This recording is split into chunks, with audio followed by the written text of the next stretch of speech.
Boa noite a todos e todas. Um prazer enorme estar iniciando mais um evento do nosso projeto Gestalt Prosa. E hoje trazendo a nossa querida psicoterapeuta Leônia Cavalcante, que é integrante da rede de psicoterapeutas do Centro Gestáltico de Fortaleza. Um prazer enorme, Leônia, em lhe receber. Leônia é uma pessoa muito querida para o Centro Gestáltico, tem a sua formação quase toda conosco, uma pessoa muito estudiosa, escreve super bem, tem vários artigos publicados em vários locais e na nossa revista principalmente. Então, muito boa noite para você também, Leônia, e é um Boa prazer noite, enorme te Fátima. receber com um tema que eu acho muito importante, muito importante. Então, que você agora apresenta o currículo da Leônia. Vamos lá, pessoal. Boa noite, então. Sejam todos bem-vindos. É psicóloga clínica, formação em Gestalt no Centro Gestáltico. É psicopedagoga. Ela é mestra em administração de RH pela UFC. É professora universitária aposentada e é avó de 4 netos, mãe de 4 filhos, casada há 43 anos com militar e tem 7 mudanças pelo Brasil afora. 17 17 mudanças pelo Brasil. Ou Então tá seja, joia. eu já morei no Brasil quase inteiro. Posso? Então é isso, gente. Seja bem-vinda aí. A sala é sua. Gente, boa noite. Eu estou Boa noite. emocionada. Eu digo para vocês que hoje eu sempre fiz muito curso online, mas hoje é a primeira vez. Sempre tem a primeira vez. Eu estou aqui através da confiança da Fátima, do Centro Gestalt, da Juliana, né? Eu estou me desafiando, né? Aqui com a ajuda do Ki, não é, Ki? Então, eu queria começar dando boa noite para todos vocês, dizer que eu estou muito feliz de estar aqui.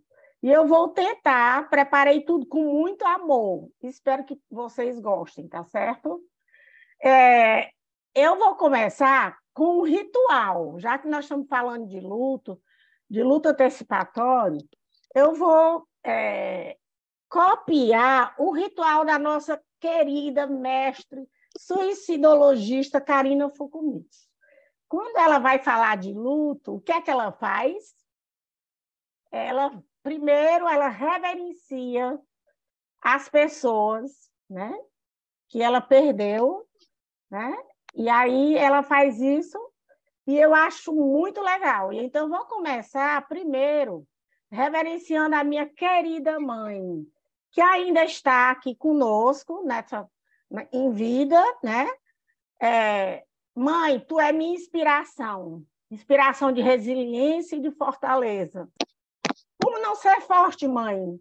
Se foi esse o teu modelo de mãe, de mulher e de esposa, né? Que você colocou para nós a vida inteira. Então, a minha mãe é a minha inspiração de tudo, nesse momento. Né? É através dela, do sofrimento que eu estou vivenciando. Não sei se todos vocês sabem, a mamãe está há 2 anos e 3 meses acamada, em consequência de sequela do Covid. Infelizmente, ela é isolada, né? Pegou esse vírus, né? E assim, desde então, eu tenho vivenciado essa crise existencial, como diz a Karina, um sofrimento existencial imenso. Quem me conhece, quem convive comigo, hoje eu estou nesse processo de travessia. Graças a Deus, eu estou, né, fazendo essa travessia com muito amor, né? Então, assim, segundo, eu quero reverenciar meu pai, minhas irmãs, Ana e Araci, que eu já perdi. Vocês, pai e minhas irmãs, vocês são parte da minha história e da minha biografia. Não tem como não falar de vocês. E depois eu vou reverenciar meus avós, tios e amigos que já se foram. que são ausências presentes em minha vida hoje, tá? E depois de fazer essa referência, eu preciso também honrar o Centro Gestáltico de Fortaleza, né, que sempre me acolheu com muito carinho. Fátima, Juliana e todos vocês, meus mestres. Aqui eu estou vendo minha grande mestre, Maria do Carmo Latorre. Né? Desculpa, né? Eu estou vendo que a Selma, não sei se a Selma está aí, mas, assim, todos os mestres, né? Eu agradeço e honro todos vocês. Eu quero honrar também o meu marido, a minha filha Liane, que foram o meu suporte na elaboração dos slides. Gente, 15 dias que eu mexo nesses slides. Então, assim, eles são meus parceiros, meu esposo é meu companheiro de vida. E ele está presente. Amor, obrigada pela tua paciência, pelo teu companheirismo. E, além disso, como eu já falei, eu quero honrar a todos os autores estudiosos que embasaram esse meu estudo. Eu não vou citar nomes, porque nas telas vocês vão ver aí, todos eles, tá? E também, finalmente, honrar a todos vocês que estão aqui presentes, colegas, psicólogos, familiares e amigos. Gente, é tão bom ter vocês, sabe? Essa rede de apoio e de suporte que tem me transformado nessa vivência desse processo de luta antecipatória. Então, de antemão, agradeço a todos vocês estarem aqui comigo nesse momento tão importante para mim, tá? Então, vamos começar, não é? Espero que vocês gostem. Eu fiz tudo com muito carinho.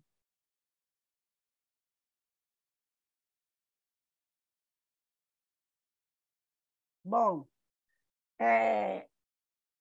eu começo trazendo, né, o título da apresentação, né, que é luto antecipatório. Não está em tela cheia, viu, Ki? Para mim, não está. Pronto.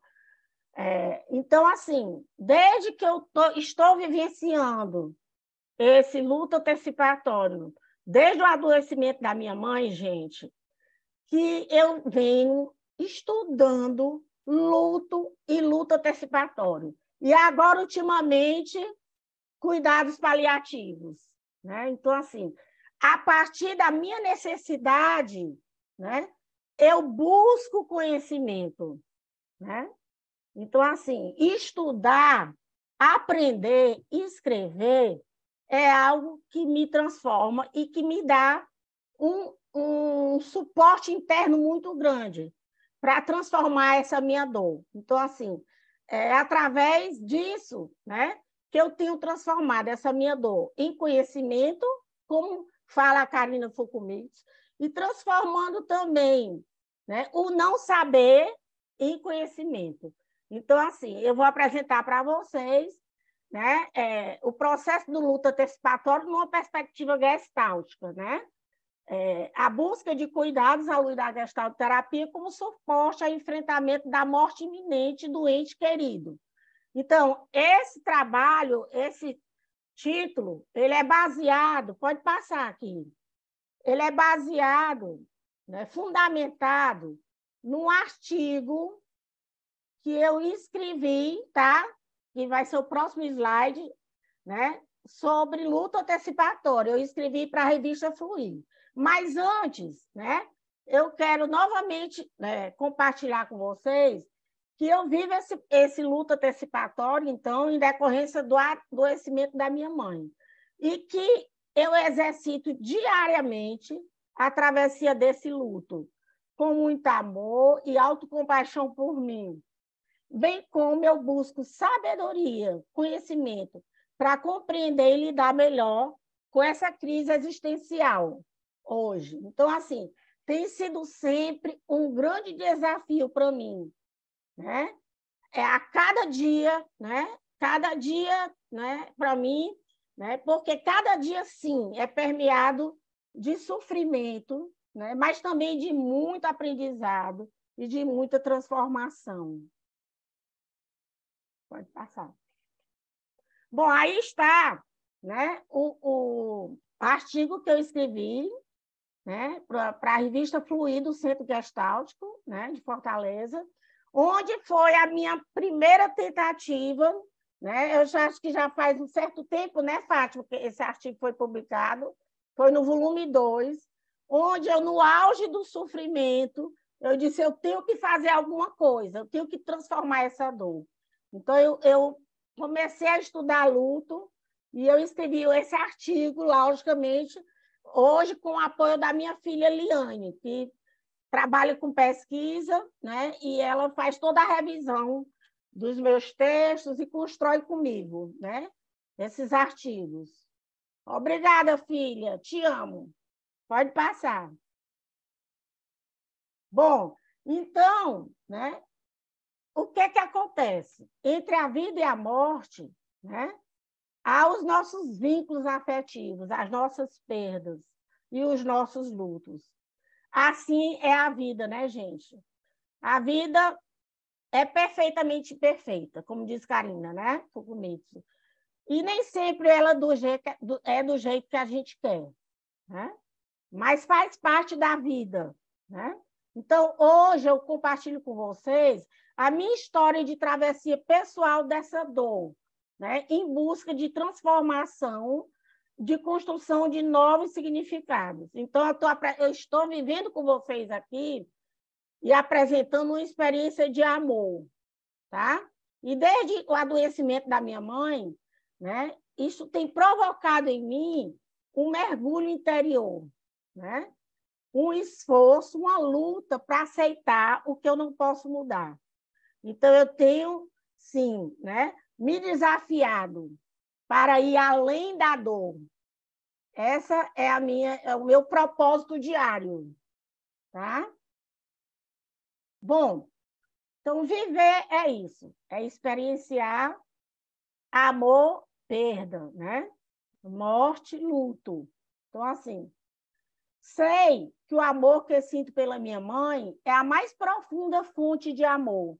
E, por isso, sua perda, a sua iminente perda, né, é a mais profunda fonte de dor, tá? Que eu sinto hoje. E aí, o Colin Parkes, né, inspirado no pensamento dele e complementando, ele traz amor e perda, são duas faces da mesma moeda. Não podemos ter um sem nos arriscar ao outro, né? Então, assim, a vida é isso, é esse constante processo, né, de perda e de ganhos, né? E, assim, uma reconstrução diária, uma ressignificação diária dessa perda, né? Eu costumo dizer, eu não falo mais em superação, né? Eu tirei esse conceito, né? Porque quando se fala de luta, a gente não fala em superação, a gente fala em reconstrução, em ressignificação, certo? Pode passar.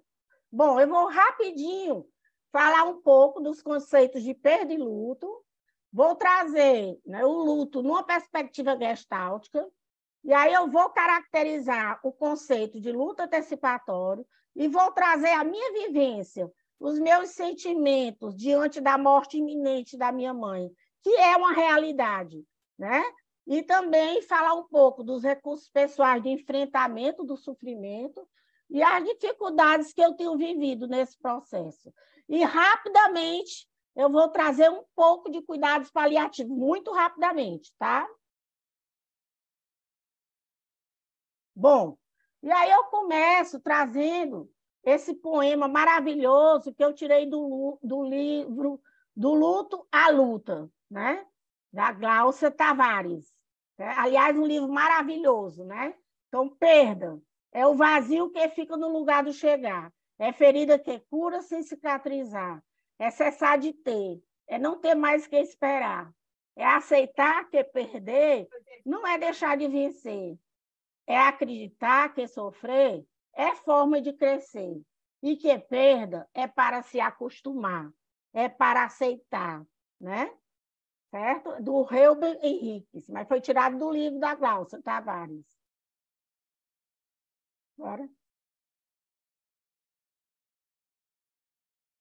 Pode passar.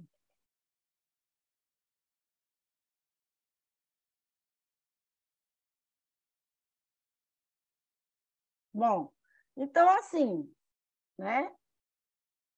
A Megan Devine, né, do livro dela, até estou com esse livro dela aqui, Tudo Bem Não Estar Tudo Bem, né? Ela diz o seguinte: precisamos deixar que a dor nos atravesse totalmente, sem procurar motivos ou resultados, nem atribuir culpas. Precisamos parar de nos alienar como proteção contra a perda. Então, assim, a perda, né? Toda perda significativa, ela traz dor, sim. E para a gente atravessar o luto, a gente tem que sentir. A gente tem que acolher essa dor, né? E conviver com essa dor, né? De uma forma, da melhor forma possível. Eu trouxe algumas reflexões, gente, mas eu vou deixar para a gente trazer esses questionamentos no final. Se Deus quiser, vai dar tempo para a gente trazer. Então, para vocês refletirem, eu coloquei quais as perdas que mais impactaram sua vida, né? Como temos vivenciado nossas perdas, né? Então, as perdas, durante todo o processo da nossa vida, a gente vivencia perdas. Perdas normativas, inerentes às fases do ciclo vital da vida. Quem é que quando deixa da infância e sai para a adolescência, né, não vivencia, né, toda essa mudança e as perdas, né, das suas características físicas, né? Então, assim, como é que, né, nós, né, hoje, já na melhor idade, né, a gente também vivencia perdas. Então, ao longo da vida, nós vamos vivenciando essas perdas, né, e vão impactando, né, a nossa vida, né? Pode passar. Então, assim, as perdas são inerentes ao existir.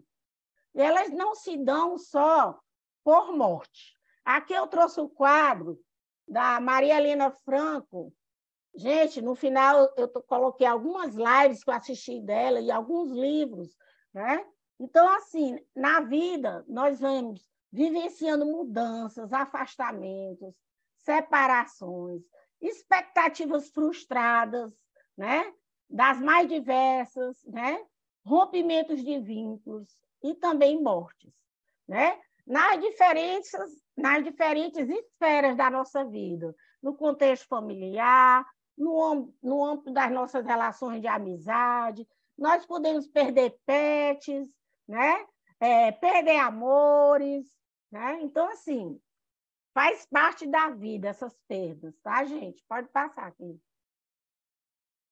Então, né, a realidade, nós morremos várias vezes, mas não definitivamente, graças a Deus, né, gente?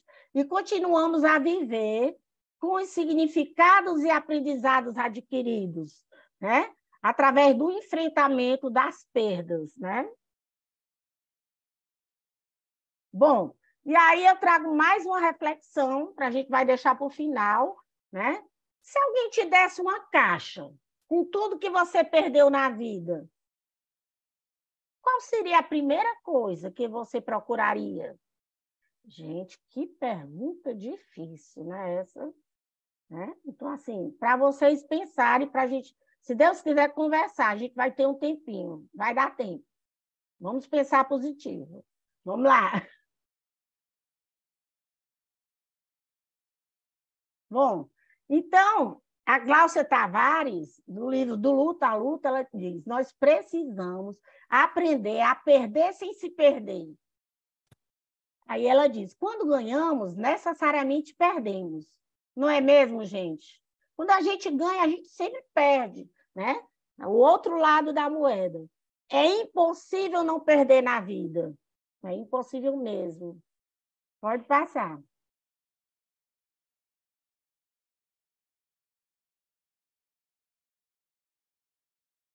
E aí, então, eu trouxe a definição, né, do luto, desse grande psiquiatra inglês, Colin Parkes, né?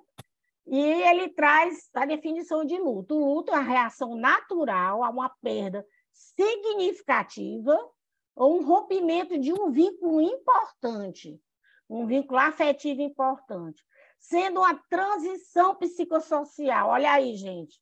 Então, o luto, né, é uma transição psicossocial, né, em busca da reorganização do nosso mundo presumido, transformando a natureza da relação com a situação ou com o ente querido, né? Então, assim, a seguir, né, eu trago, né, uma visão, uma definição do luto numa perspectiva fenomenológica existencial, da Joana Eliese Freitas.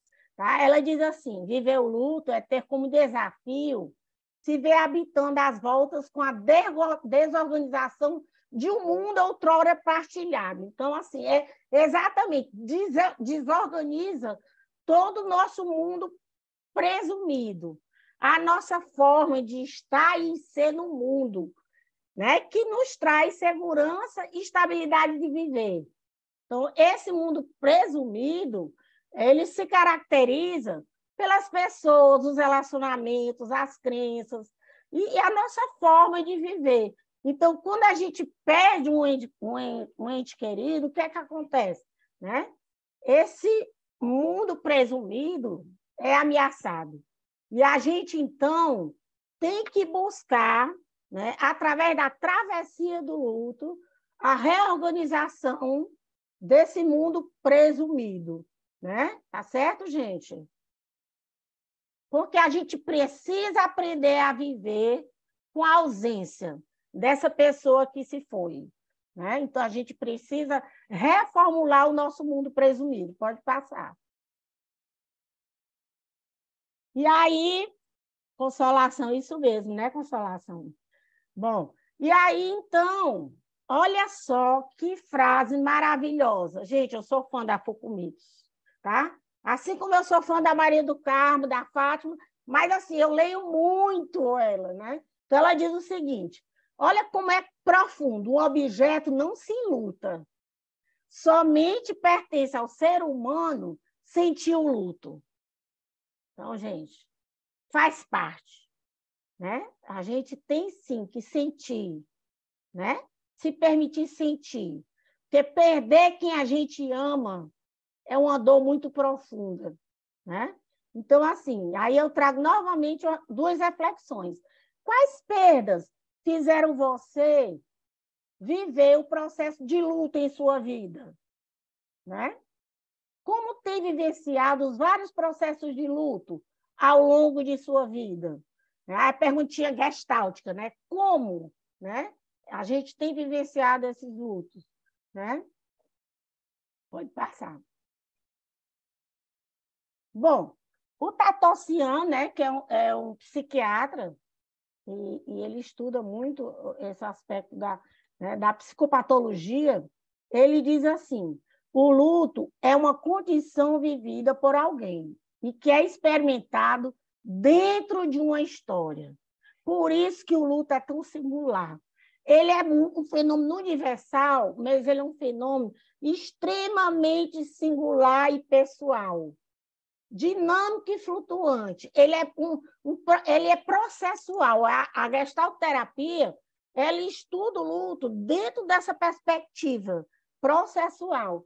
Então, assim, quando a gente vive o processo de luto, né, a gente passa, então, o nosso corpo e a nossa alma, ela é invadida por muitas respostas emocionais, biológicas, fisiológicas, espirituais, cognitivas e comportamentais, né? A Franco, né? Ela traz isso, né? Então, a próxima slide, eu coloquei aí essas dimensões. E aí eu queria ressaltar que as reações de luto, gente, elas são singulares, sim, mas não necessariamente você precisa viver esse luto sozinho, né? Então, a rede de apoio, o suporte é muito importante, mas é indiscutível que essas reações, elas são singulares e são atemporais, né? Não existe um tempo certo, particular, né? Para a gente viver esse processo do luto, né? O tempo é tão particular quanto a relação que a gente vivencia com a pessoa que a gente perde, quanto o amor que permeia esse vínculo. Mas, assim, são reações extremamente fortes e desorganizadoras, que não são lineares. Então, a gente é invadida, né, por uma sensação de caos interno. Gente, inicialmente, eu vivi o processo do luto antecipatório, inicialmente, né, foi muito difícil para mim. Tá? Então, são muitas sensações.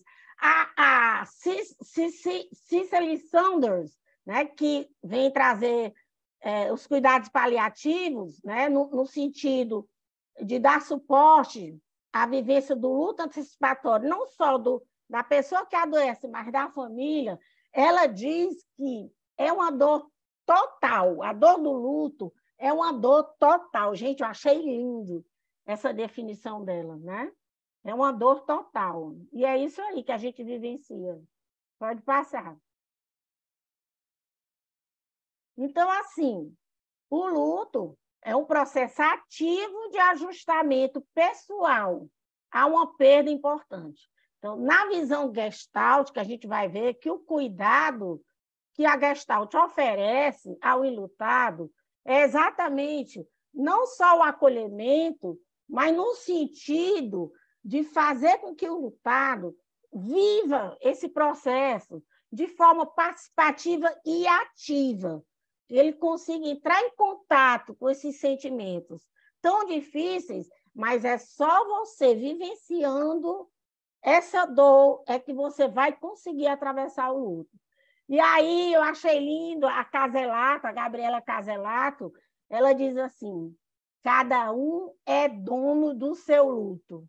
Olha, gente, que coisa mais linda, né? E isso é a mais pura realidade. Cada um é dono do seu luto.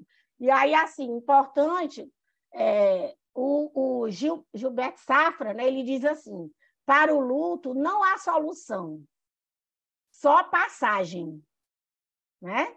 Então, assim, é importante que a gente se respeite o nosso tempo singular, nossa subjetividade, esse sofrimento existencial, que é parte, né, do luto, da reação à perda de quem a gente ama, tá certo? Então, o ritmo do nosso sofrimento é individual. Gente, eu comecei a estudar porque eu estava me sentindo também muito inadequada, porque a sociedade hoje é uma sociedade, né, que não dá espaço para o sofrimento e para a dor, né? Então, eu comecei a dizer, meu Deus, será que eu estou com algum problema?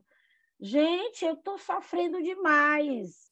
E aí eu comecei a ler e isso transformou, né? Então, eu passei a desenvolver uma autocompaixão, um autoacolhimento para essa minha dor. Imagine perder uma mãe nas circunstâncias que nós estamos, né? Dessa perda iminente, né? A mamãe está em cima da cama, não mexe nada do corpo, não se comunica. Eu perdi de escutar a voz dela, os telefonemas dela. Eu lembro do sonzinho da voz, às vezes eu tenho uns vídeos, eu escuto. Então, são muitas perdas simbólicas e concretas.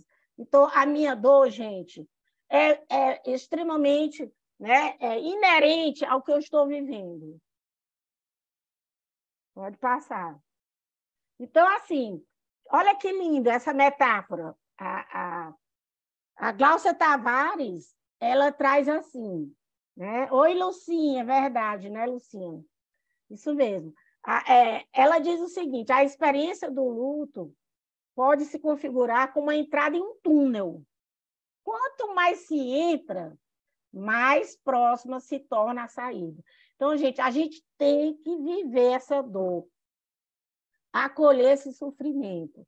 A gente só vai transformar. Então, assim, quando a gente entra no luto, né, é o início do enfrentamento da realidade, né?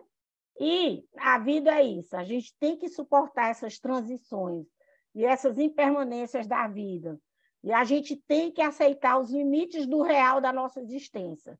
A gente não tem controle sobre isso, gente. Então, assim, hoje, né, todo dia, né, eu tento falar isso para mim, tá, gente?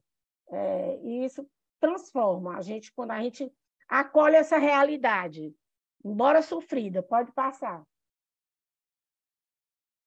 Levanta, sacode a poeira e dá a volta por cima. É muito fácil. As pessoas chegam para mim e dizem assim: você ainda não se acostumou? Gente, eu não vou me acostumar nunca, né? Não vou me acostumar. E essa noite eu vou confessar uma coisa para vocês. Ontem eu fui ver minha mãe e eu achei minha mãe ontem muito ruinzinha. E essa noite eu sonhei o telefone tocando e alguém trazendo a notícia, meu marido trazendo a notícia da morte da minha mãe. Gente, nem o processo do luto antecipatório diminui a dor, né? Diminui, né, os sentimentos, né, pós-morte. Então, assim, eu passei o dia hoje péssima, e aí eu me lembrei desse sonho, tá, gente? Então, assim, não tem como, gente. Essa música é muito legal, né? Levanta, sacode a poeira e dá a volta por cima. Mas não cabe para o luto. Ao contrário, é necessário dar a volta por baixo para poder falar a respeito, sentir, entristecer-se e mergulhar fundo para voltar à tona. Isso aí é uma frase de um artigozinho, gente, da Silvia Pulpo, psicanalista. Eu achei perfeito. Agradecimento especial, né, à Silvia, né, por essa contribuição. Então, assim, no processo de luto, não há nenhum livro de regras, né? Regras normativas, não há nenhuma escala de tempo, tá, gente? Mas não há o tempo. O luto é tão individual como uma impressão digital, tá? Faça o que for melhor para a sua alma. Então, olha, faz 2 natais que eu não vou para as reuniões de família, né, na casa, e eu peço perdão até meu marido e minha família, porque talvez esse ano eu consiga ir. Talvez esse ano eu consiga, talvez.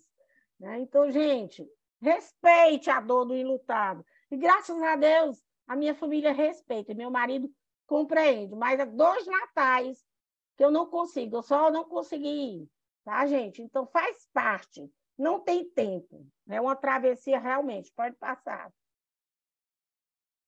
Escolha sentir, acolha a sua dor, aprenda a conviver com essa dor. Permita-se ser cuidado. A rede de suporte é muito importante. Então, cuide dessa ferida. Assim como, quando a gente nasce, a gente corta o cordão umbilical, né? E a gente vive essa perda desse cordão e passa alguns dias, né? Muitos dias para cicatrizar. Então, é assim a vivência do luto. Né? Cada um vai ter um tempo. Essa cicatrização é singular de cada um, pode passar. E aí eu trago né, uma frasezinha que eu tirei do blog da @lacelutos, né, que é da Teresa Gouveia, que diz assim: adoecemos nas dores não sentidas, nas lágrimas não permitidas. Gente, eu grito a minha dor. Quem é meu amigo no Facebook, melhorou mais, não foi, gente?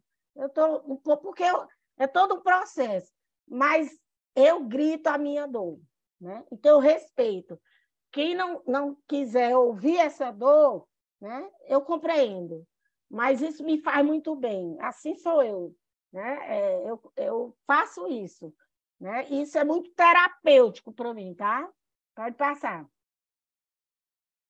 Bom, então, assim, tem um livrinho, gente, maravilhoso.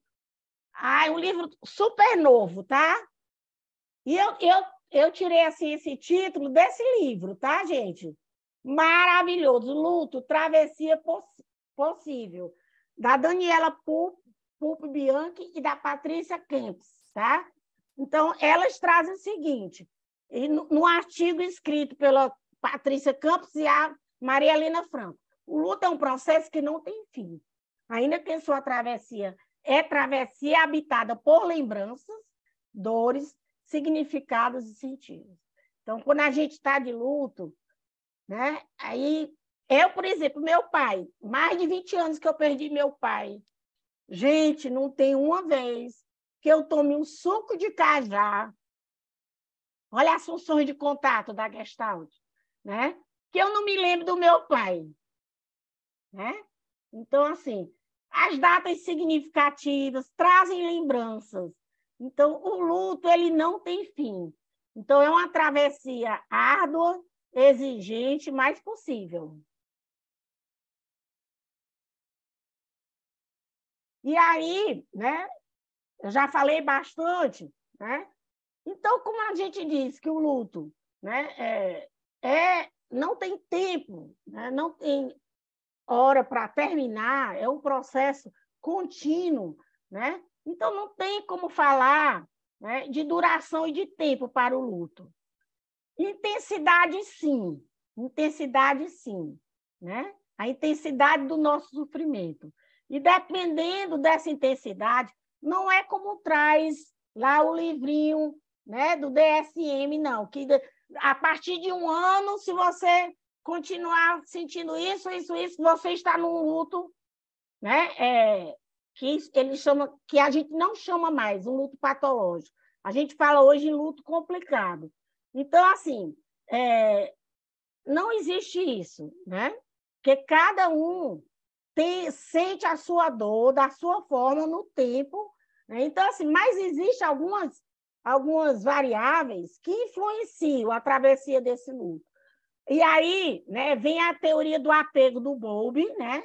Falar da qualidade do apego que a gente desenvolve com a pessoa, né, falecida, né? A qualidade do apego, a qualidade da relação, as circunstâncias da perda e da morte, a vulnerabilidade pessoal do enlutado, né? A personalidade dele, né? O histórico das perdas do enlutado, ter existido um luto antecipatório ou não, porque o luto antecipatório ele pode, sim, ser uma preparação, né?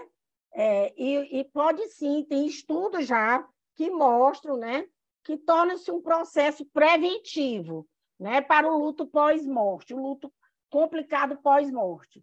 E também a qualidade da rede de apoio familiar e social. E a gente não pode deixar de falar da influência da espiritualidade, das crenças culturais e religiosas. Então, tudo isso influencia no nosso processo e na intensidade do sofrimento. Pode passar. Bom, e agora, rapidinho, bem rápido mesmo, eu vou falar um pouco como a Gestalt terapia vê o processo do luto, tá, gente? Eu vou passar bem rapidinho, porque eu quero chegar lá na minha vivência do processo, né? Então, assim, a Gestalt terapia, como todos vocês sabem, né, principalmente nós, Gestalt terapeutas, é uma abordagem fenomenológica existencial. Então, assim, a gente vê o homem, né, o comportamento, né, a gente entende como sendo um processo, né? Então, assim, nós somos seres em relação, em um campo de forças e influências recíprocas entre o organismo e o meio. Então, a gente está o tempo todo, né, em interação, né, com o meio, de forma contínua, né? Tá certo? Então, assim, nessa perspectiva, a gestalterapia, ela, então, oferece um cuidado voltado, principalmente, ao desenvolvimento da relação humana construída no espaço do entre, né? Que o nosso querido Buber fala de espaço dialógico do entre o eu e o não eu. Então, é nesse espaço, né, nessa abertura desse espaço, no encontro com o outro, é que reside a morada para que a pessoa em luto possa revelar o sofrimento. Tem uma frasezinha do Buber que ele diz o seguinte: nós Gestalt terapeutas, somos seres relacionais nascidos de contato e para o contato. E a nossa existência dialógica, ela se constrói na nossa relação com o outro, com o mundo e com o sagrado, né? A importância da espiritualidade. Vamos lá. Então, assim, é nessa visão, perspectiva fenomenológica existencial, né, que a gestalterapia, né, acolhe o enlutado. Então, nós, gestalterapeutas, nos preocupamos em acolher e compreender, né, esse cliente e qual o sentido que ele dá para esse sofrimento, tá? Em sua relação com o mundo. Então, assim, nessa perspectiva fenomenológica, o que é que acontece? Quando a gente perde um ente querido, né? Acontece a ausência do tu na relação eu-tu. Quando a perda de um ente querido constitui também perda de parte de si construída nessa relação. Então, quando a gente perde quem a gente ama, a gente não perde um corpo, né? A gente perde, sim, né? A relação que foi construída nesse entre eu e o ente querido. Pode passar. Bom, então, assim, lembrando que, sendo a gestalterapia, né, uma abordagem que prioriza a relação organismo-meio, então a gente não pode, para compreender a reação à perda, o luto, é necessário conhecer os fatores culturais, étnicos e religiosos que constituem o contexto social da pessoa enlutada. Pode passar. E aí, então, eu achei essa definição, para nós gestalterapeutas, né, é uma definição bem específica do PHG. Ele diz: conceitua o luto como a tensão da perda, ou a falta da aceitação da ausência do objeto no campo. Esse olhar pressupõe a compreensão de que perder o outro exigirá um processo de restauração do equilíbrio perdido, tá? Assim, como é a clínica do enlutado, do luto em Gestalt? É uma clínica do cuidado, clínica de acolhimento, do contato pleno, né? E voltada ao suporte da relação, né? Priorizando o encontro, a inclusão, a relação dialógica eu-tu. Né? Então, assim, é uma tessitura delicada. É a clínica da delicadeza, né? Como diz a Patrícia Kempis, né? Que oferece companhia ao enlutado em sua dor, oferecendo o heterossuporte, o apoio externo e o interesse genuíno necessário ao ciclo natural do luto. Pronto. Então, o luto, na visão gestáltica, não pode ser visto como uma doença. Ele não precisa ser curado nem superado, e sim vivido, enfrentado e atravessado.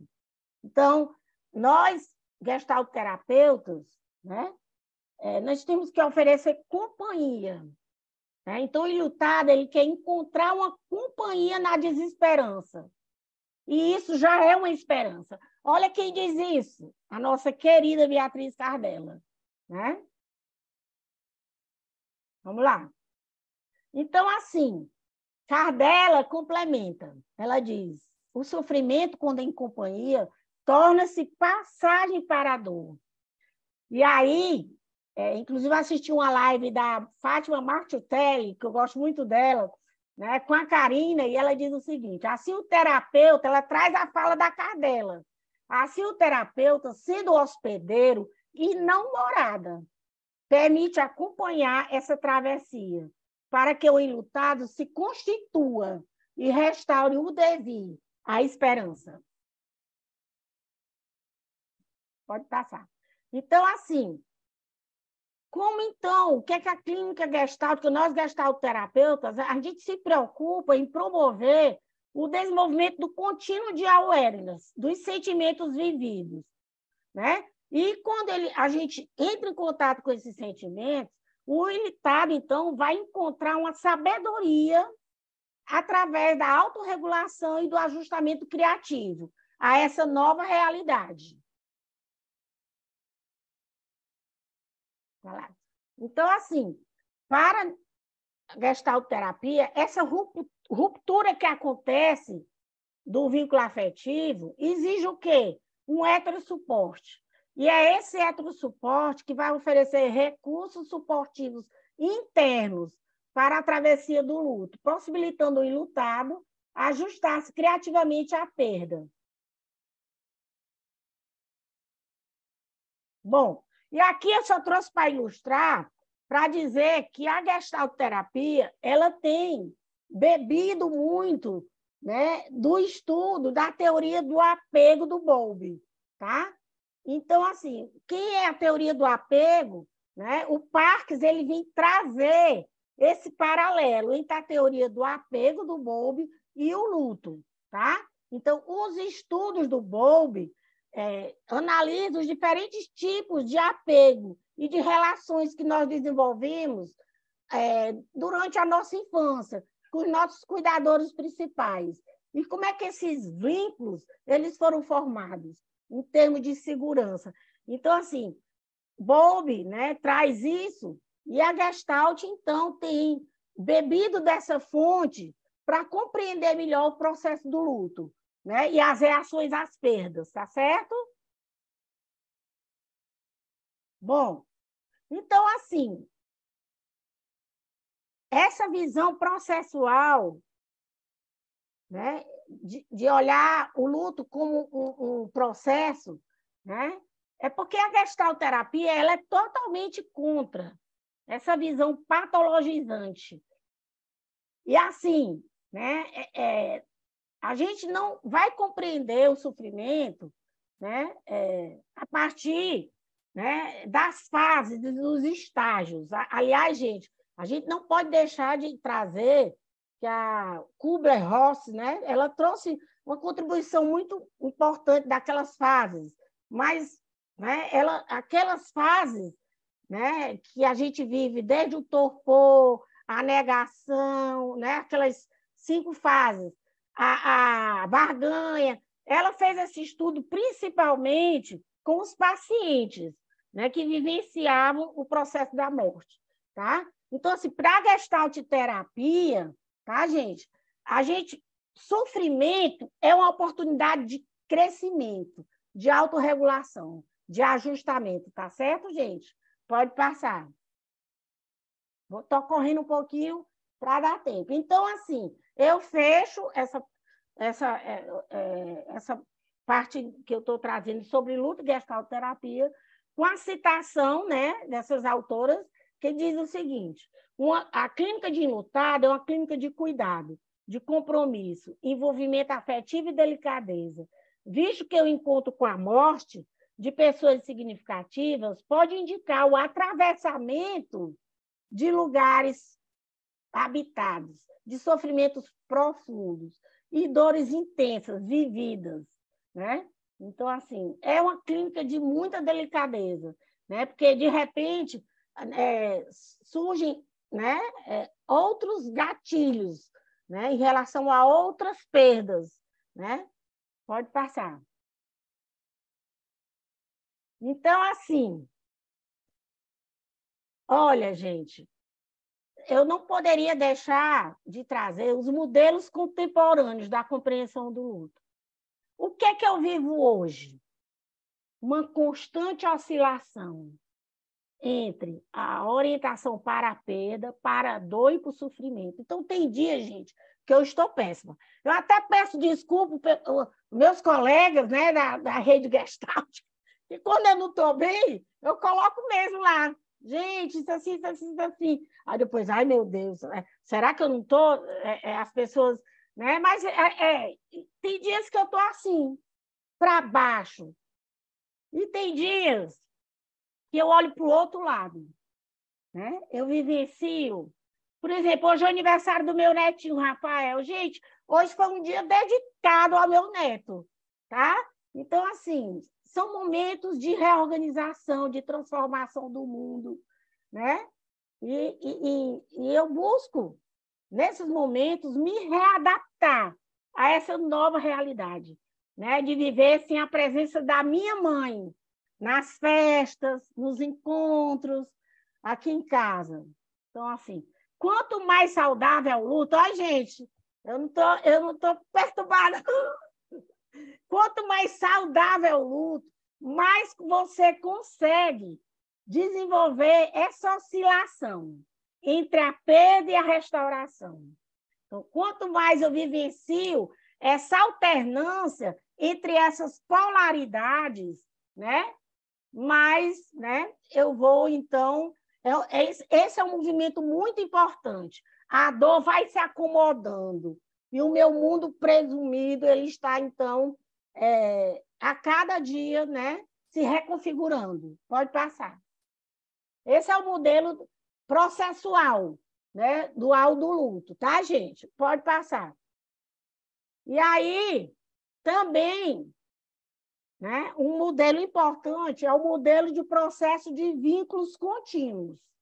Né? Alguém já ouviu falar desse modelo de processo de vínculos contínuos? Gente, olha, eu estudei tanto para fazer essa aula, eu tinha que trazer o que tinha de mais atual. Então, assim, mesmo não havendo a presença física da pessoa, ela permanece viva dentro de nós, mantendo o seu legado, as suas histórias e as suas lembranças. Então, assim, a gente vai, sim, assimilando a morte como um fenômeno irreversível, né? E a gente vai, então, né, desenvolvendo a certeza, né, de que o enlutado, a gente vai abrindo espaço para a reconstrução desse sentido, né? Então, assim, o reconhecimento desse vínculo contínuo com o morto, com o nosso ente querido, é uma das coisas que tornam possível deixar que a pessoa se vá, pois nós sabemos que nós teremos ela aqui para sempre dentro de nós. Então, essa ausência vai se tornar uma presença contínua dentro de nós. Pode passar. Bom, e aí, rapidinho, eu vou trazer o conceito do luto antecipatório. Como é que surgiu esse conceito? Surgiu através dos estudos de Linderman, né, por ocasião da Segunda Guerra Mundial, quando as esposas dos soldados convocados para a guerra já apresentavam reações, sentimentos, né, vividos semelhantes ao processo de luto normal. Então, assim, né, essa foi quem primeiro falou nesse conceito, foi o Linderman, nesse contexto. Pode passar. Então, assim, o processo de luto antecipatório, assim como o processo de luto, ele é adaptativo, ele é um processo normal. E quando é que começa? No diagnóstico da doença do ente querido. Então, quando a gente vê que não existe perspectiva de cura, né? Então, o próprio doente, ele já vivencia, por exemplo, um doente com câncer, com Alzheimer, né? Ele vai, aos poucos, vivenciando, né, essa morte progressiva. E nós, familiares, juntos também, a gente vive esse processo. Então, assim, a gente vai vivenciando essas perdas de forma progressiva, gradual e antecipada. Então, gente, é difícil, porque a gente sofre muito. É um processo que impacta muito a nossa saúde mental. E a gente tem que olhar para dentro e dizer: eu tenho que maneirar, eu tenho que cuidar de mim. O que é que eu posso fazer por mim? Né? Porque, né, a gente não pode, a gente tem que, né, de alguma forma, desenvolver um enfrentamento para isso. É o que eu tenho feito, pode passar. Bom, então, assim como eu falei, o luto antecipatório é presente no adoecimento crônico, pacientes com câncer, com Alzheimer, né? E também no próprio processo de envelhecimento, né? Onde a gente vai vivenciando, né, algumas perdas no processo de envelhecimento, como segurança, funções físicas, imagem corporal, força e poder, independência, vai comprometendo a nossa autoestima, né? O respeito dos outros, o olhar dos outros também muda. né? Então, a gente vai tendo que reposicionar planos. Pode passar. Então, o envelhecimento, a gente vive esse processo de luta antecipatória. Então, gente, por favor, o meu objetivo daqui para frente é falar de luta antecipatória. Eu preciso falar disso. Nós precisamos falar. São sentimentos muito fortes, gente, que a gente vivencia, tá? É muito forte. Tanto quanto os sentimentos que a gente vive após a morte. Então, é um processo de grande impacto para a nossa saúde mental. Então, assim, aí eu trouxe o questionamento. Você já viveu?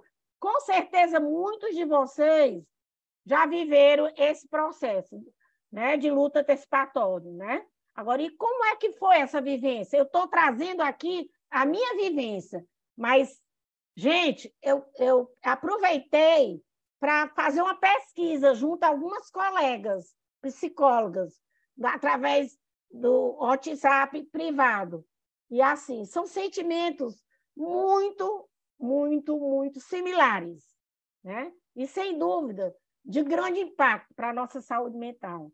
E, às vezes, até possível de desenvolver um processo de estresse pós-traumático, né? Como uma colega minha colocou, tá? Pode passar. Então, assim, por que é que muitos autores falam que é um momento, o luto antecipatório, que é uma oportunidade que a gente tem de viver esse enfrentamento anterior à morte. É uma oportunidade da gente se planejar, de a gente rever prioridades da vida, de se reorganizar psicossocialmente a partir dessa vivência, tá, gente?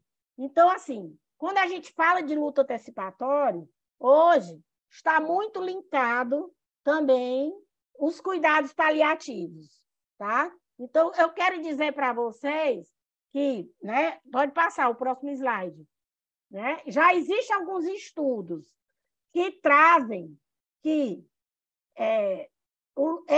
esse processo de luto antecipatório ele pode sim ser prevenção para o luto complicado, mas cada caso é um caso, né?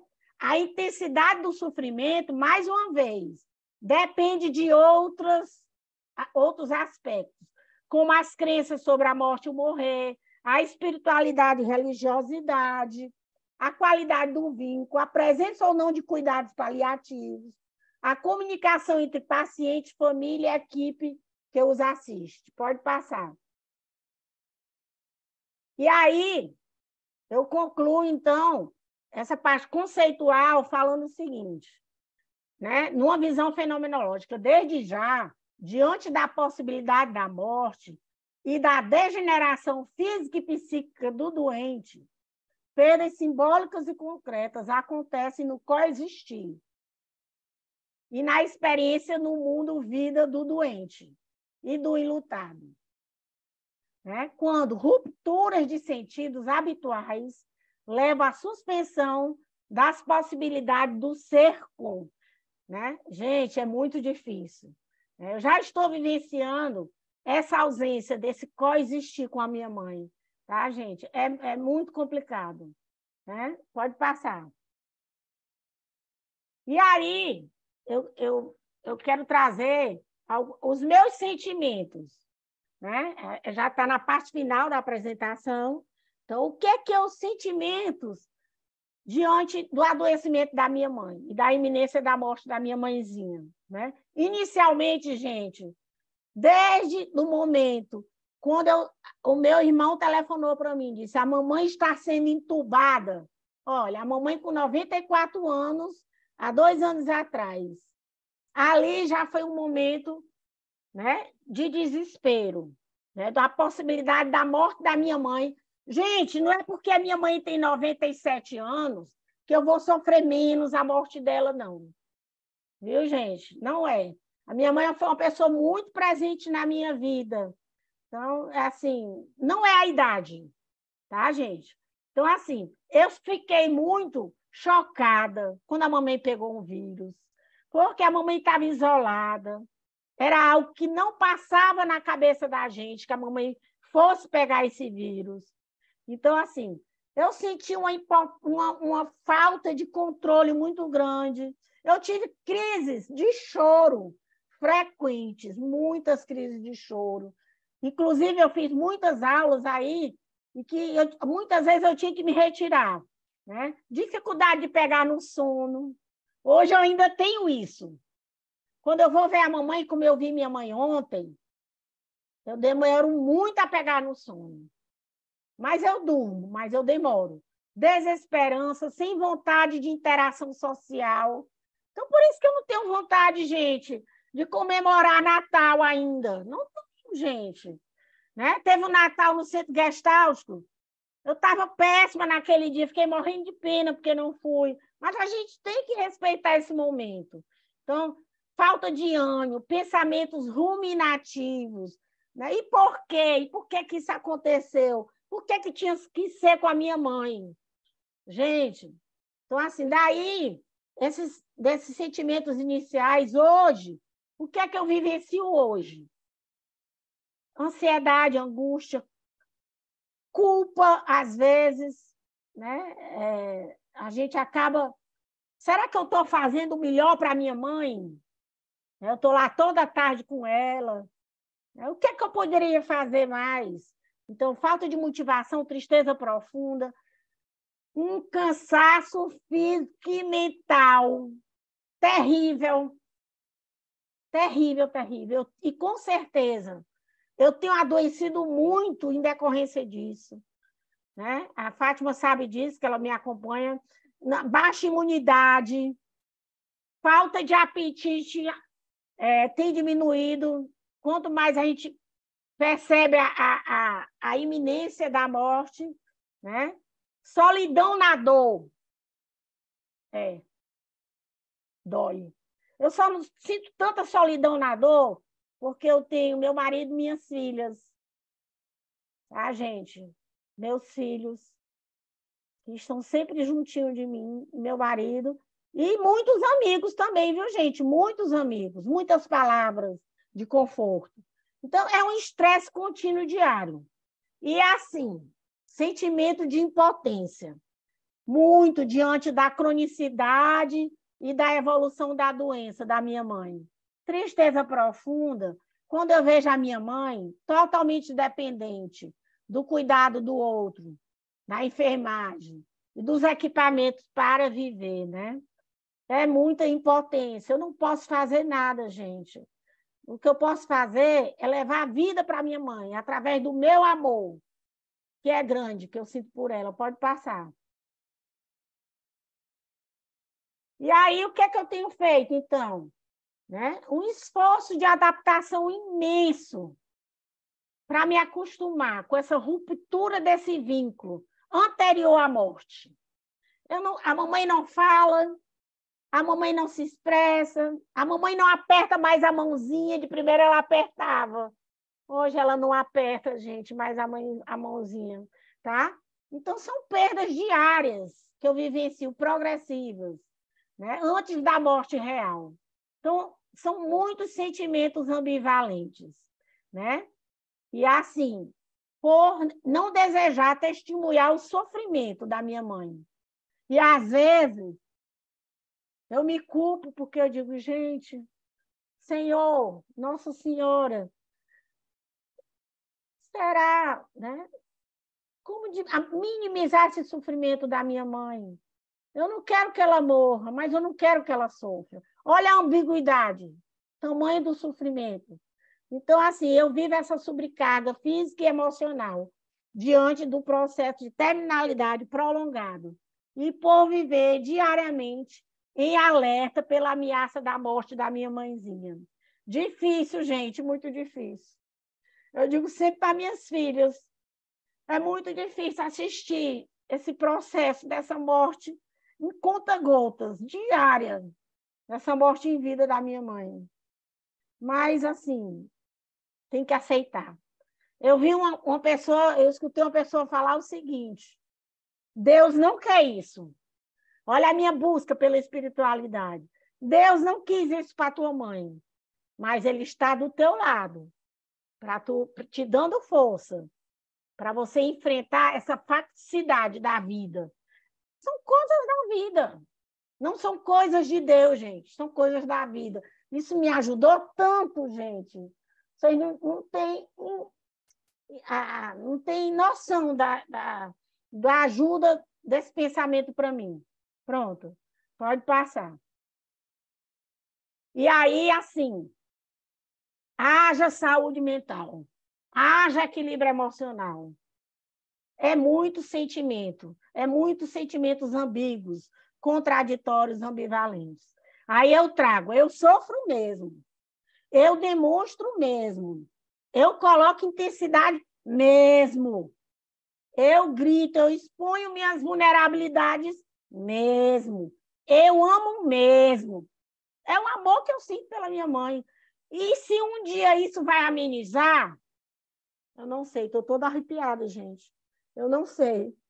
Eu só sei, mãe, que eu jamais serei a mesma, mãe. Que eu jamais serei a mesma. Inspirado no blogzinho Ressignificando Perdas, maravilhoso. Que traz muitos pensamentos. Pode passar. Bom, e aí, gente, olha que achado.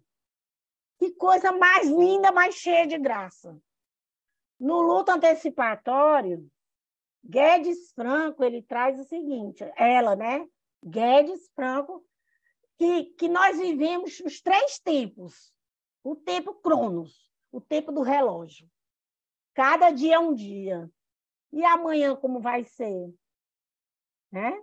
É o tempo Cronos, o tempo cronológico. O tempo Kairos é o tempo do amor, é o tempo vivencial, é o que eu sinto, é a dor que eu sinto. Quais são os sentimentos? É o que eu estou trazendo para vocês. É a minha experiência de vida. Né? Cada um vive à sua maneira, gente.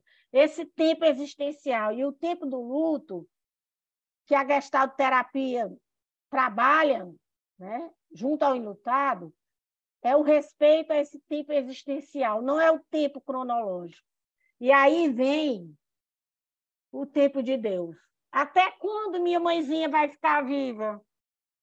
Não sei. É o tempo de Deus. E é diferente do meu tempo. Aí traz a Karina Fukumitsu. Leônia, a morte é soberana. Então, assim, minha mãe está viva ainda? E graças a Deus. Eu sinto o cheirinho dela, eu abraço ela, eu cheiro a cabecinha dela. Mãe, eu tô aqui, mãe. Mãe, eu te amo muito, mãe. A senhora é muito amada, mãezinha. Deus sabe de todas as coisas. A senhora não está aqui do nada. Então, assim, eu deixei de pensar nessa possibilidade da morte da minha mãe. O dia dela, né, está guardado. O descanso dela, né? Pode passar.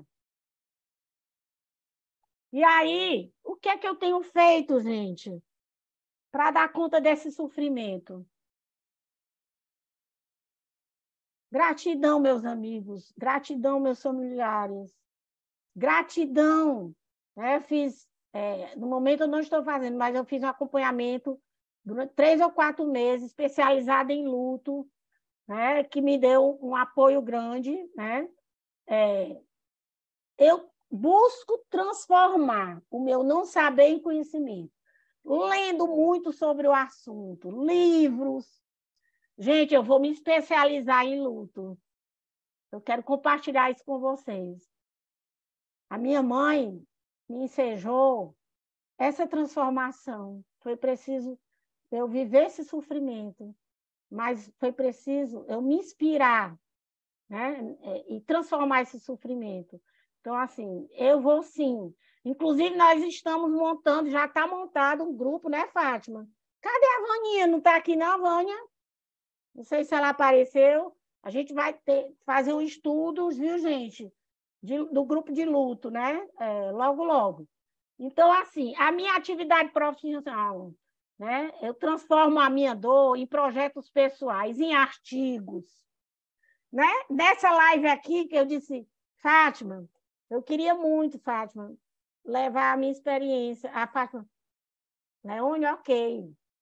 Né? E assim, gratidão, Fátima, pela confiança, tá? Então, eu busco viver cada dia criando condições para que eu me volte também para as atividades prazerosas junto à minha família maravilhosa que eu tenho. Pode passar. Bom, e aí a gratidão. Todo dia eu agradeço. Minha mãe, muito obrigada, mãe, por a senhora ser a minha mãe. E eu expresso esse amor, sentindo o cheirinho dela. Busco, eu tenho uma prima que ela é muito religiosa, e ela telefono muito para ela diz coisas lindas, ela é consagrada do Shalom, então ela me dá um suporte, esse apoio religioso.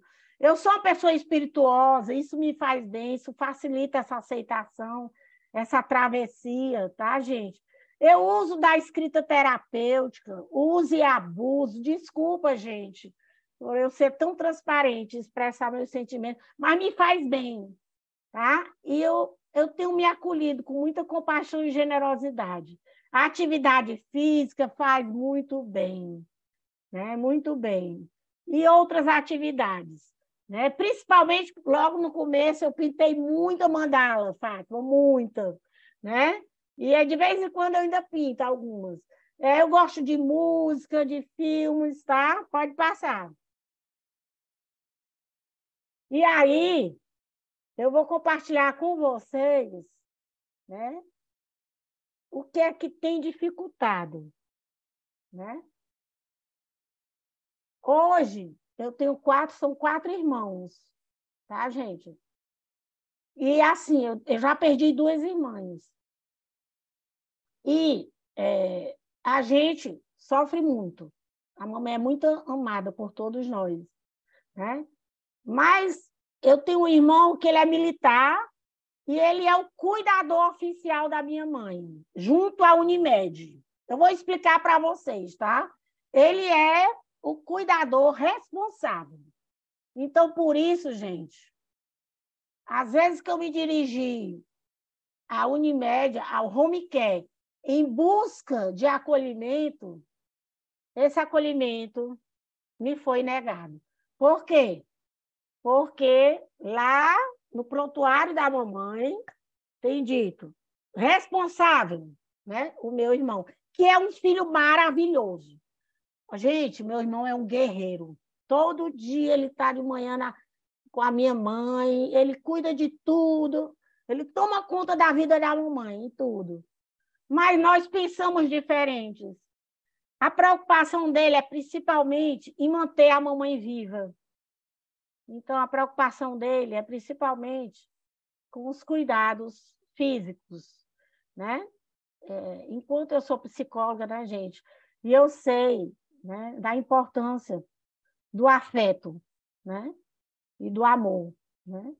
E isso é o que eu faço, é o que eu posso fazer diariamente, tá? Então, assim, existem sim alguns conflitos em relação às diferentes perspectivas do cuidar, tá, gente? Mas meu irmão é uma pessoa maravilhosa, tá?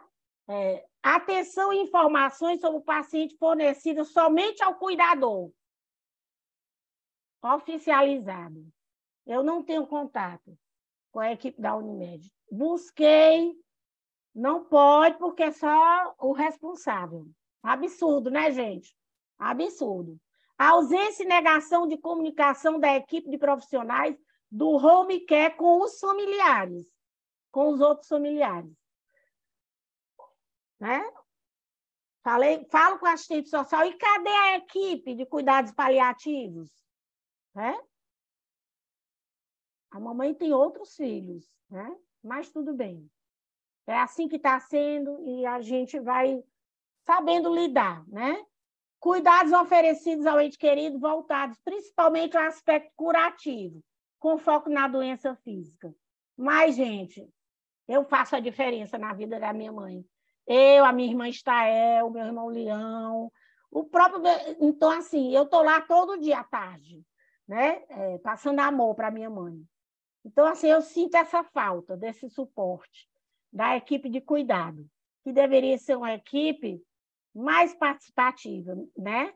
E hoje, quando a gente fala nisso, a gente pode passar aí o slide, a gente fala, né, na Cecília Sanders, do Cuidados Paliativos. Mas, assim, eu vou fechar essa apresentação trazendo um texto escrito por mim, mas inspirado na Karina, tá, gente? Meu solo está fragmentado pela dor, mas tenho buscado, diante da minha impotência, aceitar e fazer o que é possível. Ser mais que o meu sofrimento. Viver e assumir o meu protagonismo diante dessa dor. Transformar essa dor em amor e o não saber em compreensão. Honrar e reverenciar as perdas e partidas da minha existência. Honro, gente, todo dia. Estou em busca de dar sentido à minha dor. E assim tento extrair flor de pedras.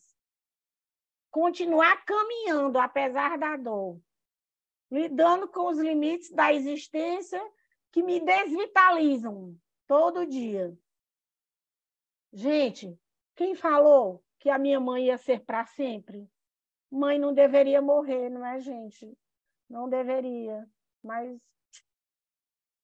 essa é a possibilidade, né? E a realidade. Pode passar. Minha filhinha Liane, minha companheira, dizendo muito orgulho da senhora, minha filha, te amo. A gente vive, a gente sobrevive, a gente resiste. Gente, eu aprendi isso com a minha mãe. A minha mãe nunca baixou a cabeça para nada. A gente não desiste. Desistir? Jamais. A gente persiste. Para o amor não existe limite sobre o suportar. Né? Então, foi inspirada aí, né, no Ressignificando Perdas, no blog. Pode passar. Só eu sei, gente, sobre a minha travessia, sobre a minha dor. Não há despedidas iguais. As relações são únicas. Né? Pode passar. E aí, pronto. O que eu queria trazer para vocês é isso. Né? Eu coloquei 2 slidezinhos sobre cuidados paliativos, porque tem tudo a ver, né? Enaltecendo a grande Cecília Sanders, né? Que foi ela que, né, trouxe a importância de cuidar dos pacientes terminais e de acolher o sofrimento da família. Pode passar. E aí, eu trago um pensamento dela. Eu me importo pelo fato de você ser você. Me importa até o último dia da sua vida. E faremos tudo o que estiver ao nosso alcance. Não somente para ajudar você a morrer em paz, mas também para você viver até o dia da sua morte. Lindo esse pensamento dela. Pode passar. E aí, né, eu vou pular esse slide, porque eu já falei da importância, né, dessa visão da equipe de cuidados paliativos, dessa equipe interdisciplinar, desenvolvendo cuidado humanizado, total e integrado. Né? Muito importante, junto ao doente e junto à família. Pode passar. E da importância de nós, gestaltoterapeutas, se inserir no contexto dessas equipes de cuidados paliativos, facilitando a comunicação entre paciente, família e equipe de saúde. Pronto. Eu concluo com Rubem Alves. Né? Vamos concluir de forma literária. Né?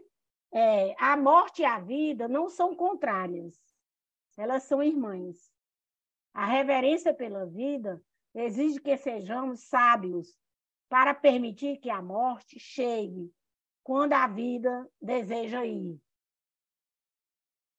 E aí eu trago um poema do Carlos Drummond de Andrade falando sobre ausência e falta.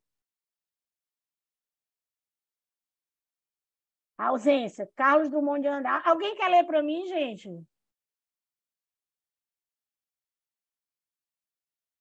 Eu agradeceria. Eu posso ler, Leônia. Pronto. Por muito tempo, achei que a ausência é falta e lastimava, ignorante, a falta. Hoje não a lastimo. Não há falta sem ausência. A ausência é o estar em mim. E sinto-a branca, tão pegada, aconchegada em meus braços, que rio e danço e invento exclamações alegres. Porque a ausência, essa ausência assimilada, ninguém a rouba mais de mim. Carlos Drummond de Andrade. Muito lindo esse poema. Então, minha mãezinha, né, nem a morte vai te roubar de mim. Então, assim, eu concluo.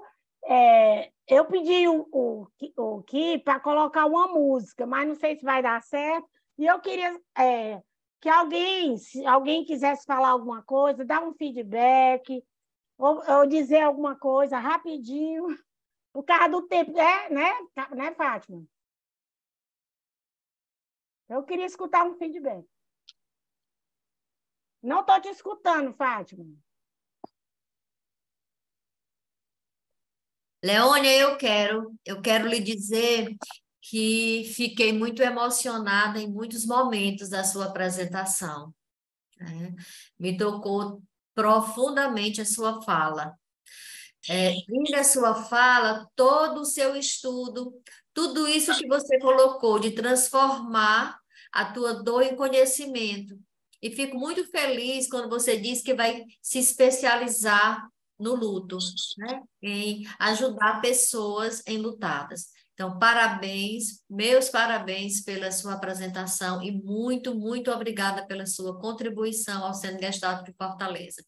Você é uma querida e você sabe disso. Gratidão, muita gratidão.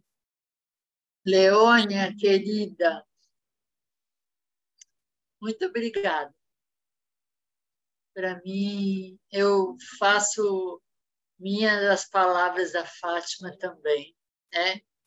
E foi assim, você sempre diz que você é minha fã, e hoje eu tive o prazer de ser sua fã, né? De ver o quanto que você pôde e está podendo transformar toda a sua dor, que eu sei que é grande, e você está podendo falar também por todos os que em algum momento da vida sofreram ou sofrem essa dor, né? E também fiquei muito feliz em saber que você vai se especializar, né? E eu queria te dizer que foi muito lindo te ouvir, a sua também coragem de se colocar, na sua transparência, né?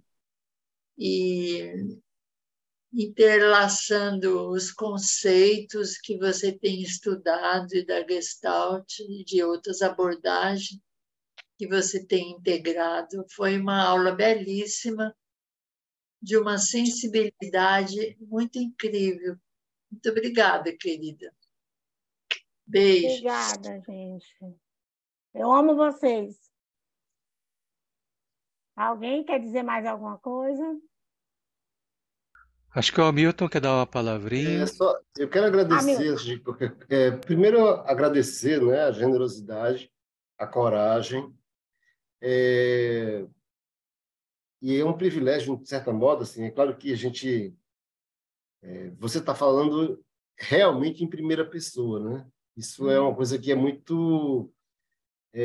a gente lida na nossa clínica com pessoas que estão atravessando um processo de luto, ou viveu nas nossas experiências em um momento não presente, vamos dizer assim, mas quando você está se permitindo compartilhar esses ensinamentos e que você está vivendo isso no momento presente, né, e entregue a tudo que esse processo gera, né, de coisas, sentimentos tão potentes, tão fortes, isso tem a ver, acho que a palavra que eu encontraria para isso, Leônia, é doação, sabe?